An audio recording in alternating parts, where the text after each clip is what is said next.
Hola, muy buenas tardes a todas y todos. Agradezco muchísimo la invitación al Ministerio y a Swiss Contact por compartir con ustedes esta reflexión sobre movilidad multimodal. Quiero también comentar que celebro la curaduría de este bloque 2 y reconocer a los ponentes que me anteceden, Ana Paula de ONU Habitat. Trabajé en ONU, hice cosas de Minecraft en México con Elkin Velázquez, y al ingeniero Kuonomi Hirano, que habló sobre DOT. Me parece que los dos temas, el de Ana Paula de espacio público y el de el ingeniero Hirano sobre DOT, se enlazan con lo que yo voy a hablar de intermodalidad. Y empecemos con ello. Muy bien, represento a la red CIMUS. Es una red especializada en movilidad urbana sustentable en América Latina. Los logotipos que ven ahí y que dice asociados corresponden a todos los servicios de transporte en diferentes países y en sus ciudades, en Colombia, Brasil, México, etcétera, hacia abajo la lista. Y la intención de Red CIMUS es trabajar con gobiernos nacionales, subnacionales, operadores públicos y privados. Estamos en más de 80 ciudades en 14 países, ofreciendo asistencia técnica especializada para elevar la calidad de la operación de los servicios de transporte, promoviendo políticas públicas como esta de la que voy a hablar, de la intermodalidad, gestión e intercambio de conocimientos entre operadores, usuarios, agencias, etcétera, y formación y capacitación en movilidad urbana sostenible. Ahí está nuestra página web. En la que siguen, clic. Gracias. Me puse a investigar la definición de movilidad sostenible aquí en el Perú. Subrayo, la obtuve de la Ley de Desarrollo Urbano Sostenible, y en las viñetas fui anotando algunos de los elementos que quiero resaltar, como que dentro de la definición de movilidad sostenible se contempla el acceso a las oportunidades que ofrece la ciudad a través de sistemas de transporte público, y ya ponen ahí la palabra que voy a desarrollar aquí, el concepto intermodal. Vamos a hablar más de ello. Accesible y asequible. Estrategias y medidas planificadas, infraestructura adecuada, menores costos a disposición sobre desarrollo orientado al transporte en Japón.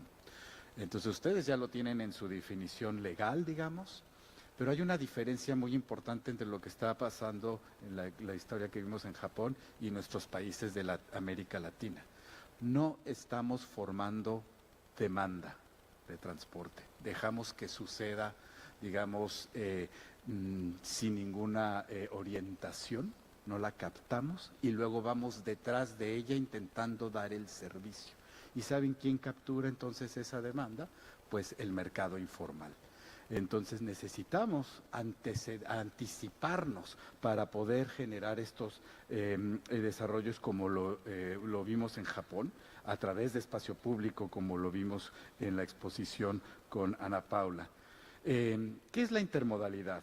Primer punto, ya existe en Perú, ya existe en América Latina. Nuestra intermodalidad es diferente a la de otras regiones del mundo, pero ya está aquí. En nuestra forma de intermodalidad a la América Latina en Perú compartimos el espacio, eso es muy importante, con diferentes modalidades de transporte, como pueden ver ahí esta foto que obtuve del Plan de Movilidad Urbana Sostenible de Puno, donde se ven peatones, el mototaxi, los automóviles, quizás por atrás irá ahí una motocicleta, una bicicleta. Esta digamos, ocupación del espacio por diversos modos, es parte de nuestra vida cotidiana. Nos estamos esforzando, quizás desde un punto de vista más estricto, en separarlos y ordenarlos, pero no perdemos digamos, actitud que tenemos de compartir el espacio, que es muy de nosotros, obviamente de forma ordenada. ¿Qué sustenta la intermodalidad en el Perú?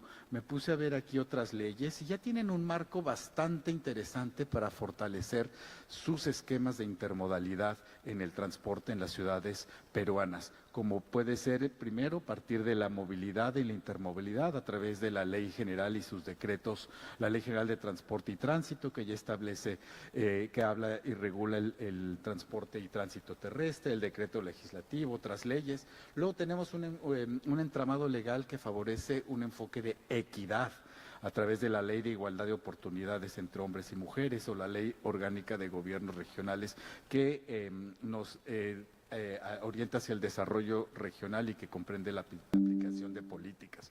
Y finalmente, en el aspecto del desarrollo territorial, igual tenemos un soporte importante a través de la ley que regula el uso y gestión del suelo o de la ley del Sistema Nacional de Ordenamiento Territorial. Entonces tenemos ya un entramado al cual hay que ahora traducirlo en el espacio. Doy clic. Y esto debe reflejar en soluciones de movilidad, equidad y desarrollo territorial para el Perú. Otros países de Latinoamérica definen la intermodalidad con sus propias aproximaciones particulares. Por ejemplo, en Colombia, en su decreto nacional de transporte intermodal, lo orienta un poco más hacia la carga. De hecho, el concepto de intermodalidad surge más bien del ámbito de la logística.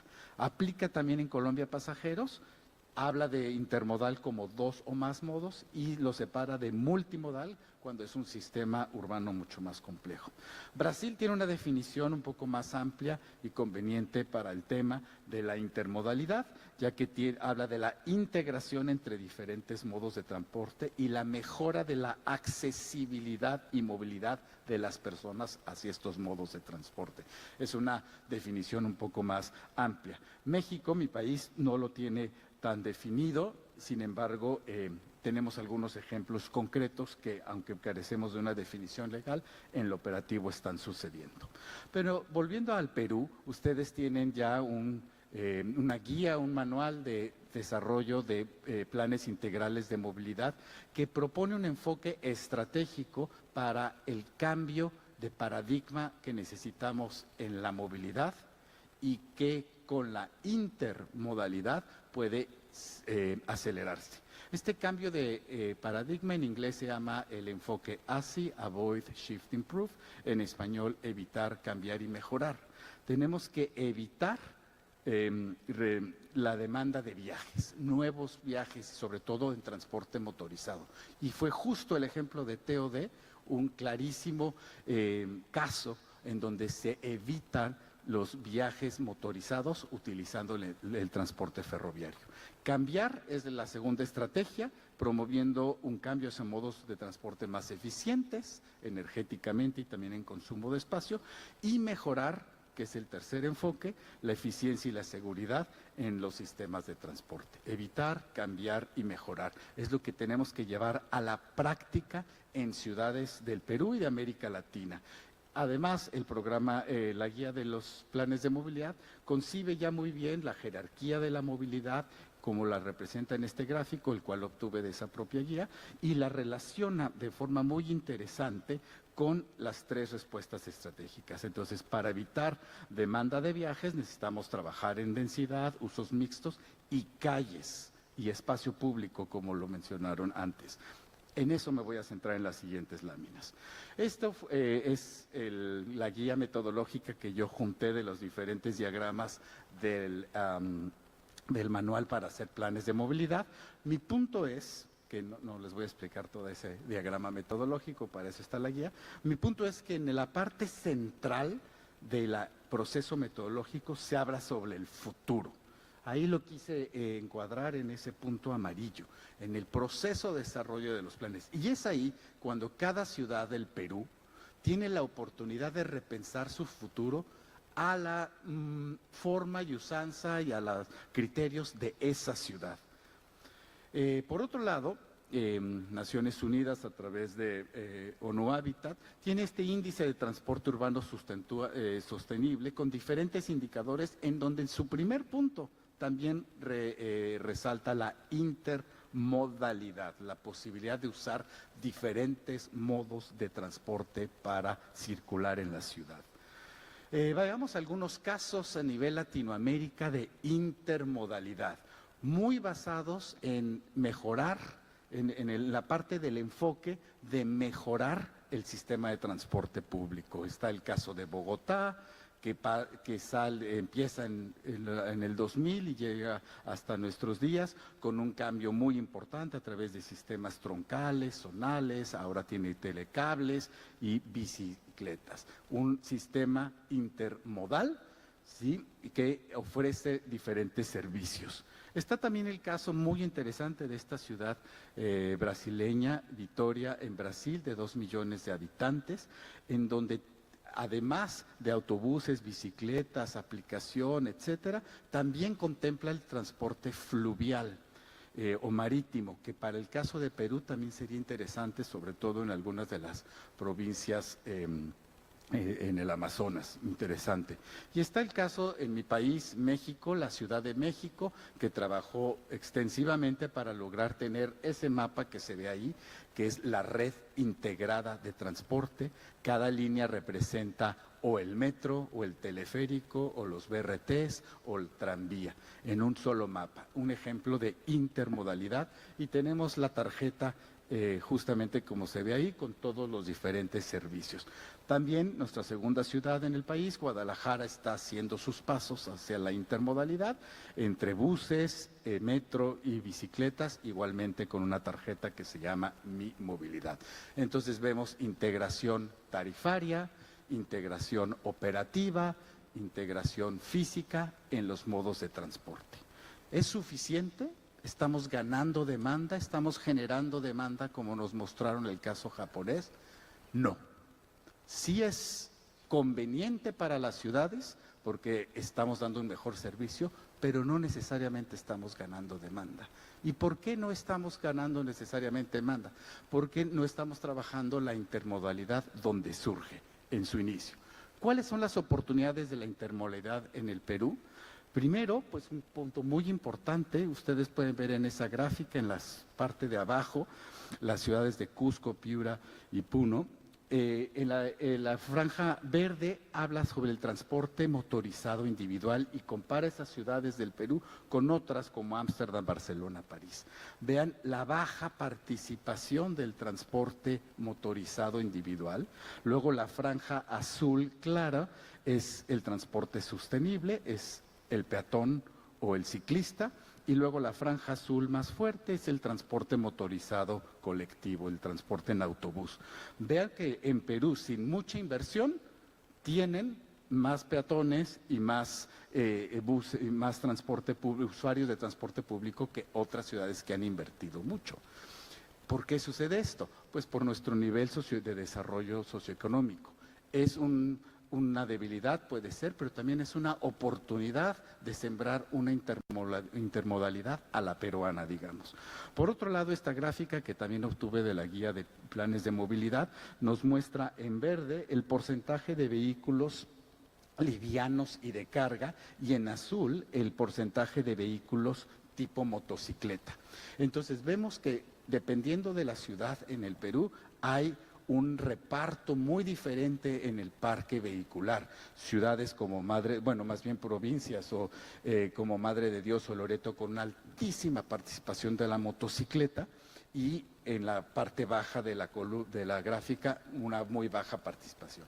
¿Cómo podrían ser esquemas de intermodalidad en una ciudad con tanta participación de motocicleta y en una con tan baja? Eso significa, volviendo a los planes de movilidad, que en su visión de futuro hay que trabajarla muy bien. Y la guía de planes de movilidad regionaliza un poco las características de cada zona. La oportunidad para la intermodalidad en el Perú parte también de que el número de vehículos que tienen, el total de número de vehículos, es menor todavía al tamaño de su población. Tenemos otros países como Brasil, en donde ya el número de vehículos supera el número de habitantes. Ustedes pueden ver en esa gráfica diferentes países de Latinoamérica, y el punto rojo es el parque automotor, y en el Perú no sobrepasa la población. Por otro lado, la tasa de motorización ya en las ciudades particulares de Perú es muy diferente. Esta gráfica representa autos por cada 1,000 habitantes y vemos cómo Trujillo, Huacho, Lima tienen más de 160, 180 autos por cada 1,000 habitantes, y en la parte baja tenemos mucha menor participación. Para que se den una idea, en los países desarrollados, quizás Estados Unidos, por ejemplo, tiene 700 autos por cada 1,000 habitantes. Los países europeos, dependiendo cuál país, tendrán entre 450 y 600. ¿Quiere el Perú avanzar a llegar a esos niveles de posesión de auto? Es una decisión, pues, de la sociedad peruana, pero parte mucho de las políticas públicas. Y esta otra gráfica que conseguí muestra por ciudad la participación de automóvil en azul, motocicletas en rojo y lanchas en verde, lo cual me llamó mucho la atención porque también se registran y es una oportunidad de tener una movilidad particular para esas ciudades. El Perú tiene grandes desafíos. Me llamó mucho la atención estos esquemas sobre las manchas urbanas de diferentes ciudades del Perú que obtuve de esta fuente, ciudadesdelperú.p, un reporte de WWF, y puedo ver aquí como urbanista el gran desafío de la morfología urbana para las ciudades del Perú, muy derivadas de su geografía, de su condición geográfica. Pero también el Perú avanza, por ejemplo, esto me llamó gratamente la atención, en el Plan de Movilidad Urbana Sostenible en Puno, cómo se va estudiando. Por ejemplo, en el primer mapa, las partes azules es donde menos hay accesibilidad peatonal en el sentido de poder conectarte a la ciudad, y las partes rojas es donde la accesibilidad es más alta. Entonces, el plan de movilidad de Puno reconoce esto y sectoriza la ciudad por sus características morfológicas que permiten la conexión, y esa conexión permite la intermodalidad, y estudia y compara las calles de Puno con las de otras ciudades y sus frentes de vía y de casas para permitir esa movilidad sostenible. ¿A qué voy? A que cada vez más, cada pista y cada vereda que se construye nueva o que se repara es clave para la intermodalidad. Y revisando el programa Techo y el programa Mejoramiento Integral Barrial, me sorprendió ver que seguimos en algunos puntos, aunque estamos hablando de que nuestras leyes en Perú tienen ya un gran enfoque y las estadísticas nos dan ciertos elementos, al final cuando materializamos las cosas veo esta pequeña carretera en en ese programa de mejoramiento integral de barrios, o viviendas unifamiliares con garage en el programa de techo propio para personas y familias vulnerables. Entonces estamos disasociando la posibilidad de una movilidad sostenible, de una intermodalidad, ofreciendo vías tradicionales. Creo que es una gran oportunidad de reflexionar. ¿Qué viene en el futuro? Nos dice McKinsey, en el reparto modal del mundo, tenemos en la parte azul el uso del automóvil, del transporte público en el mundo 20%, 23%, y del auto privado 46% a nivel global en 2022. Por región, nosotros nos ubicamos en la última gráfica, donde dice todos los demás países, y nuestra región Latinoamérica es de las pocas regiones del mundo que sigue comprando autos, a diferencia del resto de las regiones del mundo que está bajando. Y McKinsey prevé para el año 2035, es decir, en 10 años, un cambio en el reparto modal global del mundo, en donde el transporte público pasará de un 23 a un 26% y el auto, su participación de un 45 a un 29%. ¿Cómo es que va a bajar la participación del auto a nivel global? Va a bajar porque van a crecer otros elementos, como la micromovilidad, los scooters, todo esto que se ve ya aquí en las calles del Perú, ¿sí? Y el transporte por aplicación. Entonces, el auto privado empieza a reducir su actividad. Esto es lo que prevé McKinsey, y el caminar permanece más o menos parecido. Entonces, tenemos tendencias que hay que abrazar, hay que reconocer, pero hay que adaptar a nuestro contexto. Este es un reporte que publica McKinsey cada 2 años, se llama El futuro de la movilidad, y tenemos vienen ideas muy radicales, como esta ciudad de Telosa, del despacho Big en América del Norte, que busca un estándar global para la nueva vida urbana en una ciudad de 150,000 acres que tendrá 5 millones de habitantes en el 2050, pero ya 50,000 en el 2030. Y aquí puse esta comparación de la reflexión, y aquí coincido con el ingeniero Girano. Estados Unidos, como crecía tradicionalmente con sus autopistas y sus suburbios, y este nuevo Estados Unidos que está diseñando esta firma de arquitectos Big, en donde ustedes ven un cambio radical, drones, nueva movilidad. Ya desaparece esa construcción de autopistas pequeñas en cada calle, una calle compartida. Vemos que para 2050 esta ciudad tiene un concepto de intermodalidad que no conocemos, que no hemos visto, pero que nos está sorprendiendo su utilización del espacio. Y esto se basa muchísimo justamente también en el modelo DOT, en donde las manzanas están conectadas y se promueve una densidad alrededor del espacio público para generar ingresos para la ciudad.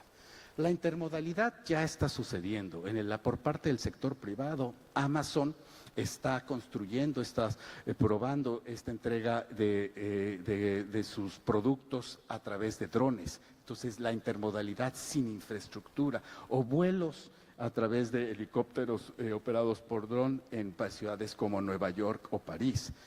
La intermodalidad se está también optimizando la infraestructura. Por ejemplo, tenemos diferentes vehículos que ya ofrece el mercado, o diferentes vehículos motorizados y diferentes vehículos individuales. Estos ya están, sin embargo, no nos estamos preparando para ello.